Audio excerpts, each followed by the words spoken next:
வணக்கம். பில்லிங் சாஃப்ட்வேரில் stock points எப்படி கிரியேட் பண்ணலாம், ஒரு ஸ்டாக் பாயிண்ட்ல இருந்து இன்னொரு இடத்துக்கு ஸ்டாக் ட்ரான்ஸ்ஃபர் எப்படி பண்ணலாம் அப்படிங்கிறத இந்த வீடியோவில் பார்ப்போம். மெனு பாரில் இருக்க மாஸ்டர், அதில் மூணாவதா ஸ்டாக் பாயிண்ட், இதை கிளிக் பண்ணுங்கள். இந்த செக்மெண்ட்டில் ஷாப் அப்படிங்கிற ஆப்ஷன் டிஃபால்ட்டாகவே இருக்கும். புதுசாக ஒரு ஸ்டாக் பாயிண்ட் கிரியேட் பண்ணுறதுக்கு இந்த இடத்துல ஸ்டாக் பாயிண்ட்டோட நேம் கொடுங்க. சீரியல் நம்பர் தேவைப்பட்டால் கொடுத்துக்கலாம். இந்த ஸ்டாக் பாயிண்ட் பிரைமரியா அப்படின்னு கேட்கும். நான் நோ கொடுத்துக்கிறேன். என்டர் பண்ணிங்கன்னா சேவ் ஆயிரும். இப்போ குடவுன் அப்படிங்கிற ஸ்டாக் பாயிண்ட் கிரியேட் ஆகிருக்கும். இதில் ஏதாவது எடிட் பண்ணணும் அப்படின்னா டபுள் கிளிக் பண்ணிங்கன்னா எடிட் மோடுக்கு வந்துடும். ஏதாவது சேஞ்சஸ் இருந்துச்சுன்னா பண்ணிக்கலாம். பண்ணிவிட்டு சேவ் கொடுத்துருங்க. நான் சேஞ்சஸ் எதுவுமே பண்ணலை, அதனால் நியூ அப்படிங்கிற பட்டனை கிளிக் பண்ணுறேன். இப்போது எந்தெந்த பொருளில் எவ்வளோ ஸ்டாக் இருக்குது அப்படிங்கிறத செக் பண்ணிடுவோம். அதுக்கு ரிப்போர்ட்ஸ், ஸ்டாக் ஸ்டேட்மெண்ட் கிளிக் பண்ணுங்கள். ரெஃப்ரெஷ் கொடுங்க. ஷாப் அப்படிங்கிற இடத்துல ஏற்கனவே கடுகு 20 கிலோவும் சர்க்கரை 50 கிலோவும் இருக்குது. இப்போ ஒரு பர்ச்சேஸ் ஆர்டர் போடலாம். இன்வாய்ஸ் நம்பர், டேட் இதெல்லாம் கொடுத்துக்கோங்க.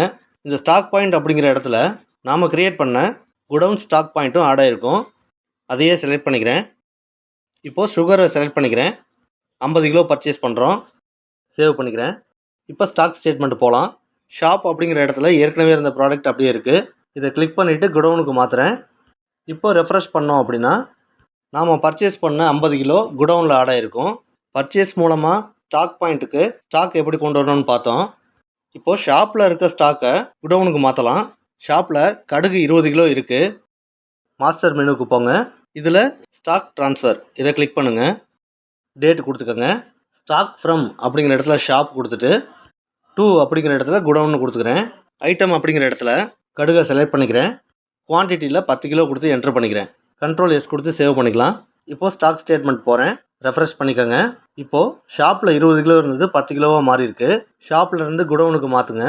ரெஃப்ரெஷ் பண்ணுங்கள். கடுகில் மீதம் இருக்கிற அந்த 10 கிலோ குடவுனில் ஆட் ஆகிருக்கும். இந்த மாதிரி ஒரு ப்ராடக்டோட ஸ்டாக்கை ஷாப்லேருந்து குடவுனுக்கும் குடவுன்லேருந்து ஷாப்புக்கும் மாற்றிக்கலாம். அது மட்டும் இல்லாமல் ஒரு பொருளை சேல் பண்ணும்போது இந்த ஸ்டாக் பாயிண்ட் அப்படிங்கிற ஆப்ஷன் மூலமாக நம்ம ஷாப்பில் இருந்தோ குடவுனில் இருந்தோ டைரெக்டாகவும் சேல் பண்ணிக்க முடியும். இப்போ குடவுன்னு செலக்ட் பண்ணிக்கிறேன். சர்க்கரையில் ஒரு 10 கிலோ சேல் பண்ணுறேன். இப்போது ஸ்டாக் ஸ்டேட்மெண்ட் பார்க்கலாம். ரெஃப்ரெஷ் பண்ணிக்கோங்க. சர்க்கரையில் 50 கிலோ இருந்தது. 10 கிலோ சேல் பண்ணிட்டதுனால மீதி 40 கிலோ இங்கே ஸ்டாக்கில் காட்டும்.